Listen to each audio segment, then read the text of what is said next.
Hello and welcome, this is Mouse Gunner, and we're back with some more BattleTech. In the last few videos, I did two back-to-back priority missions, which went in a surprising direction, as I was able to command a number of Star League-era mechs with Star League-era technology, and the end result of that, we even got to keep one of those, which is pretty exciting, and I got another good mech on top of that. So now it's time to decide on how I'm going to utilize these mechs, and I've been thinking about this quite a bit. And there's a couple different directions I could go in, and a lot of it comes down to the pilots that we have and how are we going to use these mechs with those pilots. So currently we have the Blitzhawk, the Scout Hawk being piloted by Decker, and the Blitzhawk being piloted by my pilot. My pilot benefits a lot from hit and run attacks and high mobility. And then we had the Dragon and the Jaeger mech, which is damaged from the last time we used it. Let's go ahead and repair that. The Dragon being piloted by Behemoth as a brawling mech and a brawling style pilot, and then the Jaeger mech is a support mech, which we had Glitch pilot that. So with these two new mechs, the Highlander, which is our Star League era technology, we have a lot of damage here. As a matter of fact, looking at things with the Gauss rifle and the medium lasers and the SRM-6 and the LRM-20 and all this firepower, we may even be tipping the scale above 300 if my math roughly in my head is even close to being right, which is a lot of firepower. And we do indeed have double heat sinks. Now, I'm not sure if this is going to follow the tabletop game, where when a mech is built from the beginning, it is designed either to have single heat sinks, which is what we have been using with all of our other mechs, or double heat sinks. And every mech comes with a baseline of 10 heat sinks. So those 10 heat sinks are either going to be single or double. Now, there was a period where there were prototype mechs that would have a number of single heat sinks, and then they would have a few double heat sinks that were tacked on. But I don't know how much that we're going to see in this game, and I think that's something that may have been happening a little bit more in the future. But, you know, sometimes I don't remember my BattleTech history all that well, and I'm a little bit more vague on my knowledge of the LawsTech style weaponry. I'm aware of it, but I don't have it as well understood as the Succession era weaponry. But with that being said, yeah, the Gauss rifle and the double heat sinks, they're not really going to be replaceable for us. So there's a little bit of a risk in using this Star League era mech, in that if it takes damage, we're not going to really be able to replace it too much. I also don't know, as I was mentioning, whether you could rip out these double heat sinks and put it in a mech that has normally single heat sinks. So I'm not really sure on that, but I'm probably not going to do much modifications to the Highlander because it seems fairly effective from what I saw of the battle we were able to use it in. So with that being said, I think the pilot would be best used in this is either Glitch or Jalopy. The support style pilot, I think, would do best in this mech. It does have jump jets, which do aid its maneuverability, but it's not really going to be a hot running mech. It's got very good heat efficiency, and as a result, we'll be firing weapons all the time, and I think with how much damage it can do, despite being a heavier mech with a good melee stat here, I think it's best utilized in that role, and we can take advantage of the breaching shot with the Gauss rifle and the LRM-20 multi-target, splitting those two weapons on two different targets. We could get right through the guard of an opponent and do full damage, and both of those are doing quite a bit of damage by themselves. So with that in mind, I think that, yeah, either of those two pilots would be better. I still want to use the Jaeger mech as a support mech because that's a lot of damage there, and I still like the idea of having good indirect fire damage, whereas the Highlander can do that a little bit. The Jaeger mech can do that better. The Battlemaster is where I have to make my decision. Normally, as is, it's a nice brawler. It is not particularly heat efficient because of all of the energy weapons it uses, especially the PPC, but it has 6 medium lasers, a PPC, and then it has an SRM-6 and 2 machine guns. So this could be used either by Behemoth if we didn't modify it much at all. As a matter of fact, I don't have to modify it at all, and it would more or less fill the role that Behemoth was filling before with the Dragon. You go in, well, the Dragon was heat efficient, but ideally with a brawling style pilot, in my mind, especially once you're getting into this weight of mech, you go in, you use your weapons, you get a little hot, then you punch while you're hot to allow yourself to cool off, and you're still doing effective damage because this is a heavier mech. It's got a good melee stat, and it's got the machine guns to give you a little bit of extra damage when you're doing that punching. Or we could modify a little bit more heavily and have it directly replace, rather than replacing the Dragon, have it directly replace the Blitzhawk. And we could fit on some jump jets. This mech has pretty decent maneuverability for its weight, although we would lose a little bit. And that's where I have to make my decision, because my pilot benefits the most from the evasion that that pilot can get with the mech by moving. And I think I need to have the kind of maneuverability that the Shadowhawk was giving me with 5 jump jets, and I don't know if the 4 we'd be able to put in a Battlemaster would be enough. But out of all of that, I think I may want to go that way, because I like the idea of continuing to use my pilot. And we could always fit Behemoth in here as a backup pilot if my pilot takes an injury or something. So with that in mind, I think I'm going to go that route, just because I think it'd be kind of fun to see if we could do that. If it doesn't look like it's going to be a viable build, then I'll do something else. But let's go ahead and start this off with the Blitzhawk, because if we're going to be replacing it, we don't really need to have all of these great weapon systems in it. It's going to be a backup mech now. So we'll strip those weapon systems out and we'll use them in our frontline mechs. I think I'm going to continue to use the Scout Hawk and its role. And I will want the 2 SRM-6s, because one will go in the Battlemaster, because it does use a SRM-6, and one will go in the Scout Hawk, which also uses an SRM-6. Strip out the medium lasers.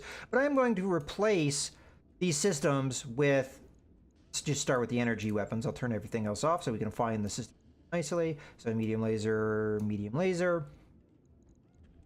and then the 2 SRM-6s. So yeah, the capability will remain, but the damage will go down. Okay, so there we go. I don't think I'm missing anything. Confirm. All right. So now that we've done that, we can do all the modifications I think I'd want to do with the Battlemaster. The first thing we're going to need to do is work on the heat efficiency. This is pretty terrible, and it is something that this mech struggles with quite a bit. And as much as it's okay to have a hotter running mech, not so much once you get into deserts and other planets that don't have, that really hurt your heat efficiency. So the easiest way to do that is just strip the PPC. The PPC is going to give you some long-range firepower, but really, if you're going to do an Alpha Strike, you're going to get one shot off with that PPC, and then you're not going to get any more shots with it because you're going to be running too hot.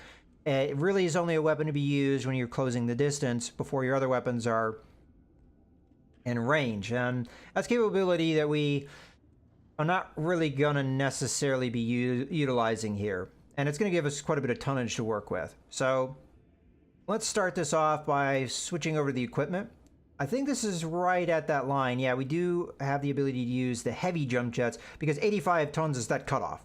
The Highlander is 90 tons, so it is actually into that assault class, but this uses the heavy jump jets. So before we do that, I also want to take a look at this gyro mod. So +2 hit defense. Now, I'm not 100% sure what this means, but I'm guessing it's defense for us, making us harder to hit, because that sounds like what it's saying. So it takes up 3 slots. Well, that wouldn't be too hard to use. We just move a heatsink over, and we grab the gyro, put it there. There we go. So we've got that. And we want the cockpit mod as well, before I forget. Okay, so now that we've done that, the heatsinks, the jump jets, we'll put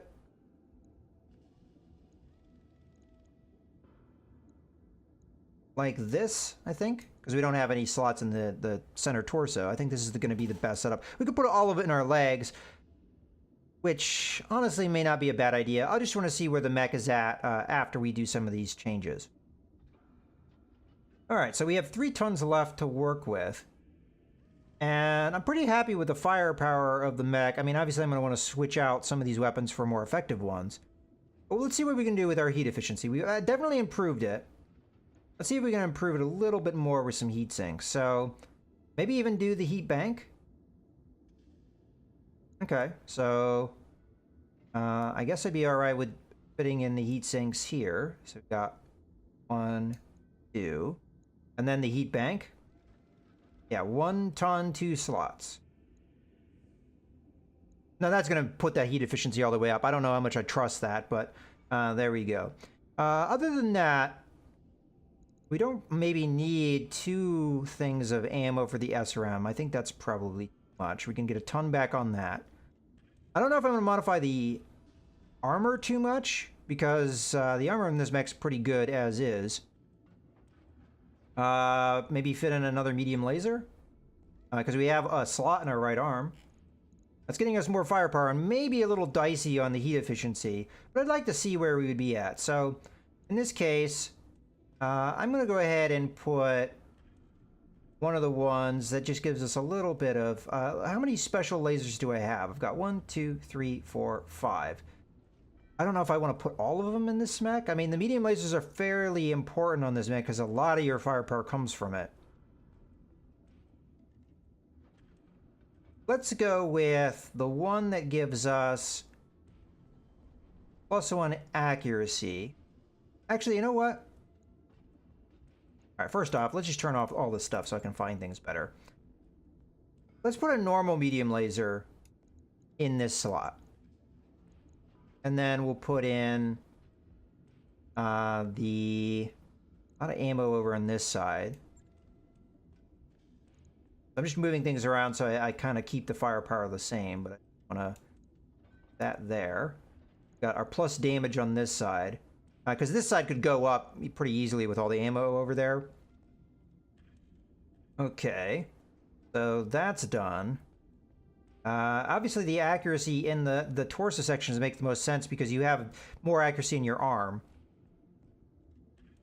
So let's start fitting them. We'll put +3 here, and the +3 plus that. So all of the ones that are the nicer ones are over on the right torso. So I'm losing quite a bit of good lasers if I lose that side. And then we'll do... I'm kind of putting all of my best lasers on this guy, but again, this is our mech that the medium lasers are pretty important. And just for the sake of kind of keeping things looking the same on both sides, we'll do that. All right, so that's where we're at for this. So I upped the damage, kind of on the same baseline. Movement is up because of the jump jets. Range has gone way down because we got rid of the only thing that was giving us really anything beyond the medium and medium lasers and SRM. So there's that. Machine guns, I'm not sure if I'm going to keep yet or not.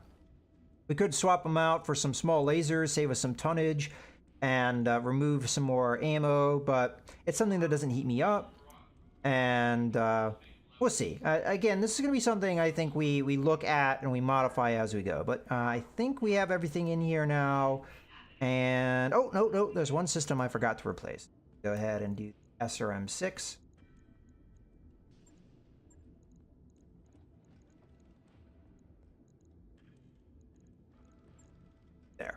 Keep those color codes together. All right, now we should be good. Now, firepower hasn't really gone up, but I'm not going to sit here and do the math on where we were at in the firepower, because we threw away 50, but we gained 25, and then we gained another 10, and another 12 on top of that. So not quite the same level we were at with the PPC, but pretty close.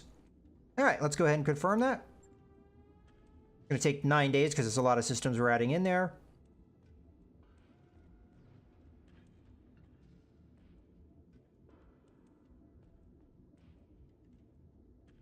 Right. I'll get it in the schedule. All right, so because we put all our special medium lasers in the Battlemaster, there's nothing to put into the Highlander.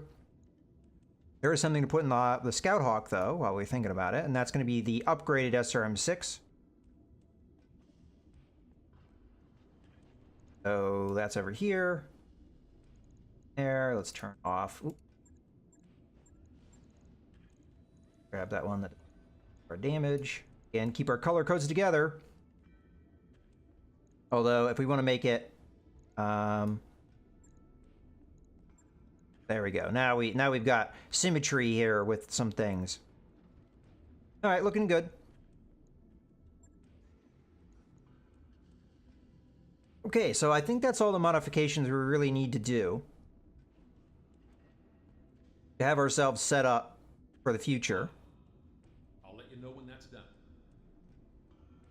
I don't think there's anything I'm missing as far as upgrading a system somewhere. I think we did everything we could with the Battlemaster. The Highlander is going to be as good as it's going to be, because this SRM6 is actually the most effective one we have so far. And the LRM-20, I mean, it'd be nice to get some upgrade to the damage on an LRM-20, but I don't think I have one of those yet. Let's just double check that. May have one in the Strike Centurion too, so I'll check there as well. Let's turn these off so we just... Okay, so LRM-20. I not even have another LRM-20? I guess that's something I don't really have a lot of. All right, well, let's take a look real quick at the LRM-20 that's in the... Yeah, so that's just crit and stability damage. The Highlander has more stability damage. I like stability damage because it knocks mechs down. So we'll go with that. Okay, I think we're good to go. Funds are not too bad considering we just did 2 priority missions. We got paid for both of them. So pretty good there as well. So I don't think, as I said, we have anything else to do. So first off, contracts. I don't think we are going to find anything here outside of maybe a travel contract, which is almost topping the scale on difficulty. So we're not going to be doing that, especially as it doesn't really pay all that well. So let's take a look at our star map. All right, so now the Arians over here are our enemy. I'm not sure if we're going to find many contracts there, so that's, you know, I don't want to travel somewhere and not have any contracts. It doesn't look like we unlocked anything else, so that's unfortunate. All right, so I think what we'll do here is I will travel to neutral space, which will take how many days? 20 days. Okay, we'll hit a financial report when we get there. But that's not too bad. We get to a 3-skull area. I'm hoping there are going to be contracts here. And I do want to improve relationships with other factions. We haven't unlocked their area yet, but I'd just like to do that. And we could also explore other systems. So what do we got here? Research, agriculture. Okay, nothing that really jumps out as being excellent. All right, let's go ahead and travel. Okay. Now, I think, I'm going to pause it here in a second, but I just want to check where we are on our schedule here. So we will get all this work done by the time we get there, or before we get there. So not really needing to do anything with the order, in my opinion, unless something happens in one of these events that pop up. Oh, while I'm thinking about it, let's go through some of the dialogue that we have available to us. We could wait until we get there. So yeah, let's do one of these at a time. Okay, so rumble seat. The Argo's command deck begins shaking again. I can't stand this anymore, Samiri says. This has been happening every 2.5 hours like clockwork. It makes me want to break something. Every 2.4 hours to be precise. Dr. Murad's tone is infuriatingly reasonable. And only while the Argo is under thrust. I think we've had this one before. Samiri flashes you an exasperated look. Why can't we get this fixed? For 17 seconds, the shaking stops, right on schedule. Alright, so I could ask her to try and fix it again, or I just can tell everyone to live with it. I don't have the structural reinforcement, so I can't do anything with that yet. What are we're working on that. You gotta be kidding. Well, I feel like if we ask her to fix it again, we may have some negative consequences for that. I mean, we could have negative consequences to either of these things. And again, these are randomized to a certain extent. So I think even asking this, there may be positives, there may be negatives. So we could ask her to try and fix it again. Why not? Okay, morale decreases by 2. That's not good. You say, Dr. Murad, please make another effort to solve this. We would all feel better. I will try, Commander. However, it is clearly something deep and fundamental in the Argo's design. It's likely this was an issue even when the Argo was newly built. 7 hours and 3 shakier than usual episodes later, Dr. Murad is no closer to fixing the problem. Definitely the rotation mechanism, waking up while the habitat pods are folded. The safeties are preventing it from moving, so nothing is actually happening apart from the shaking. I believe it's a fault in the software, but making changes there would be incredibly dangerous. But safer to leave it as is, you ask. Yes, Commander. That's annoying, but perfectly safe for now. All right. Well, we didn't lose morale, I think, last time this happened, but now it's affecting morale. So that sucks, because do morale, that's quite a bit. All right. Well, we could always pay to have that morale get recovered, but, you know, where our morale is at isn't too bad either, so let's just keep going.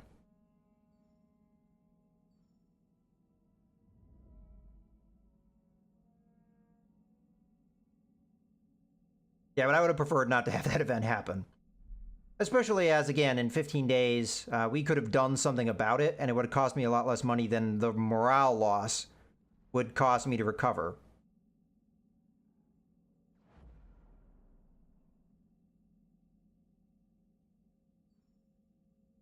But where we're at this stage of the game, you know, our morale's pretty good. So, I mean, I'd prefer to have it high.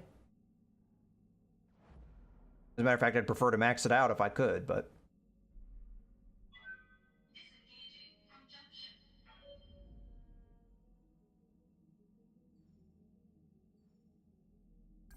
That work order you submitted Okay. is complete. Well, that's everything we got there. So we're going to have our financial report.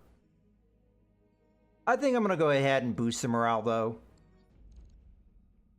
Because we're doing pretty well, financially speaking. Those upgrades you asked for are I've got the financial report. Okay. So, yeah. Go ahead and get that extra morale. I kind of wish I could see if there's any missions here before I did this. Because if we don't have any here, that would be a problem. Alright, I'm not going to visit the store just yet. But let's see if we have contracts, because otherwise I'm going to be a little bit disappointed.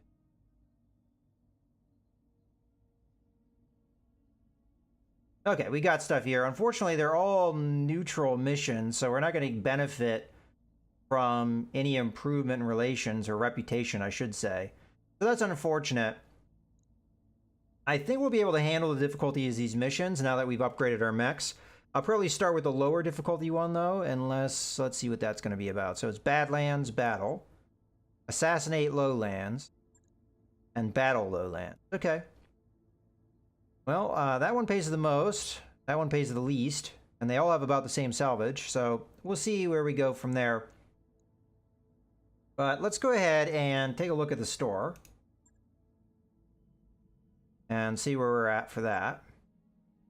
So we have an AC-10 upgraded. We have an AC-5 with accuracy up. Large laser, damage up pretty significant. That actually gets you up to the same level as a PPC, so that's very tempting. Let's keep going. No LRM-20s. Machine gun, small laser, SRM-6. Okay, we got to get this, because that's +4 damage. These are not particularly common, so that's a must buy. Okay, let's keep going. We've got heat sinks, we've got jump jets. Okay, so all standard fare. I think I'm also going to buy the large laser. I don't use the large lasers all that commonly, but it'd be nice to have it for the future, as this is pretty heavily damage upgraded. Any mech that would use a PPC, you could slot in the large laser. The main thing you're losing is the stability damage. But other than that, you're reducing the weight, you're reducing the heat. That could all be good stuff for you. So let's go ahead and buy this. Okay. Then we have the Argo to upgrade. Do that upgrade now. Okay. So now that we've done that structure upgrade, that looks like it's the last of the upgrades. We could do the last pod, but I'm not sure I want to do that just yet. I'm not going to do the mech bay yet. What do we need here? We need the gamma pod for that. What does it give us? It's up to 30,000 experience. 50 experience a day. That's not bad. Alright. So 450,000. 450,000. And that's just for one morale point. Seems kind of steep for that. Costs us 720,000 and gets us that power upgrade, which we do need for the faster speed.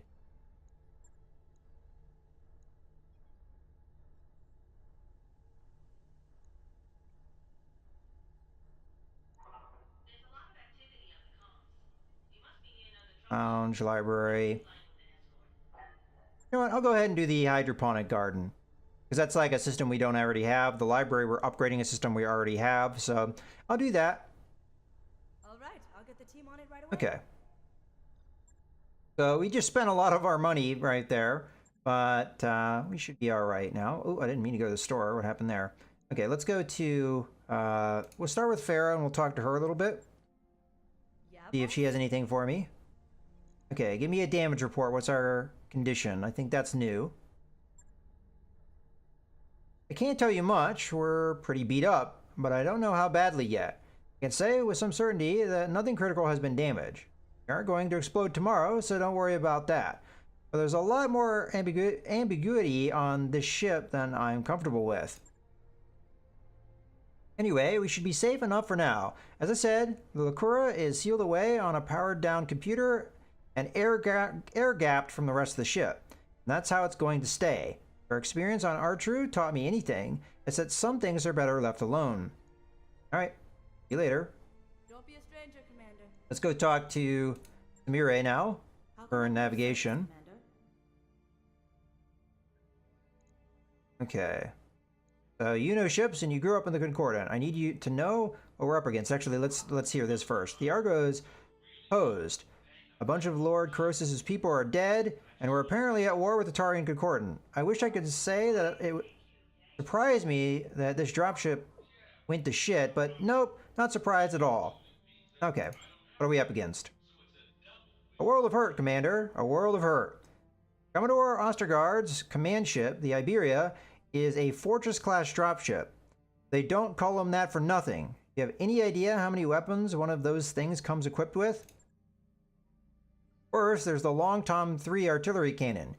You've already seen what that can do. If you somehow survive that, you've got 6 PPCs, 4 LRM-20s, 4 LRM-10s, and 8 large lasers to deal with. If through some miraculous twist of fate you manage to live through all of that, then the Fortress still has 5 AC-5s, 6 SRM-6s, 16 medium lasers, and a pair of AC-20s to murder you with. Long story short, Commander, nothing gets close to a Fortress and lives. It can run its guns all day long without overheating or running out of ammo. It can obliterate any mech you throw at it without breaking a sweat. Oh, and it also carries a full combined arms battalion of infantry, vehicles, and mechs. I guess what I'm saying is that if the Iberia wants you dead, you're dead. Your only real option is to be where it isn't. End of story. Okay. So let's go and collect a story from the command center. We'll start with Darius, see what he has to say. I have answers. Okay. How did our mech warriors handle the Lakura crisis? They did well, given the circumstances. Doc Murad put everyone on repair duty, each according to their abilities. Mech warriors who know their way around a computer did spot checks on terminals throughout the ship, calling out hardware and software failures as they found them. Others went room to room with electrical kits and fire extinguishers, doing what they could to contain the physical damage. What kind of physical damage are we talking about? Blown out monitors, electrical fires, that kind of thing. We had lamps exploding all over the hab ring, so we had to get a cleanup crew on that. The biggest issue we had to deal with was a misfiring airlock. That was a nightmare, but we got it patched in the end. How'd the crew's discipline hold up over the course of the crisis? Surprisingly well. Our people were out of their depth, but they were determined. They fought to right this ship like their lives depended on it. As much of a pain in the ass as they can be from time to time, our mech warriors love this ship. They take pride in our company, and it shows. Got a little misty watching it, truth be told. Okay, for the update. Okay. Catch you later, Commander. Well, we've got one more person to talk to. Okay, it's good that you've come to me, Commander Gunner. What happened on Artru would change everything. You need to be prepared. Alright, what is the state of the war? It's not going to be good, I can tell. The Tarian Concordant is fighting on the Directorate's behalf. That wasn't supposed to happen. It's our job to figure out how we're going to keep moving forward now that it has. I've sent a coded message to Lord Corrosis informing him of recent events and of our suspicions regarding his son. I've recommended that he have Otto confined to the palace and placed under guard for his own protection. Mind. None of this is his fault. As far as restoration is concerned, we're in trouble, but I'm fairly confident that Lady Centrella will help us find a solution. That sounds like wishful thinking, I know, but House Centrella has a vested interest in our success. The last thing they want is a Tarian proxy expanding toward Canopian space, and that's what the Directorate appears to have become. For our part, we move forward no matter what. Not out of pride, but because we have to. This war isn't some meaningless intersphere pissing contest. It's a struggle for the spirit of the Aurigan people. Surrender isn't an option, and neither is flight. We will find a way to prevail, because we have to. There's no other option. Alright. Be well, Commander. So, I think that's going to be what we're going to be looking at for this video, so we're more or less ready to go to pick our next mission. And I'm going to try and go through the ones that we have on this system, but we'll do one, feel out where we're at as far as Alliance goes, and then we'll go from there. So in any case, I hope you guys have enjoyed the video. This is Mouse Gunner, signing out.